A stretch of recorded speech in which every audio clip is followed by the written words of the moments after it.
Osoba, ktorá ťa skutočne miluje, sa nikdy nezahráva s tvojimi citmi.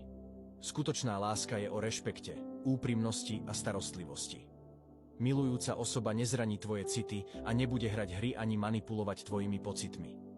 Takáto láska je úprimná a otvorená, rešpektuje tvoje pocity a nikdy by zámerne neubližovala. Láska znamená aj jasnú a otvorenú komunikáciu. Kto ťa miluje, nevyvoláva v tebe pochybnosti ani zmätok. Bude rešpektovať tvoje hranice a nikdy ich neprekročí.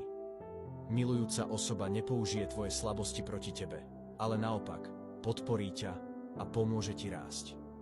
Osoba, ktorá ťa miluje, bude pri tebe stáť aj v ťažkých chvíľach. Neopustí ťa, keď to najviac potrebuješ. Skutočná láska je stabilná a spoľahlivá. Vieš, že sa na ňu môžeš spoľahnúť bez ohľadu na situáciu. Pamätaj, že tvoje šťastie je na prvom mieste. Pravá láska znamená podporu a prijatie, nie kritiku a manipuláciu. Vzťahy by mali posilňovať tvoje sebavedomie, nie ho ničiť.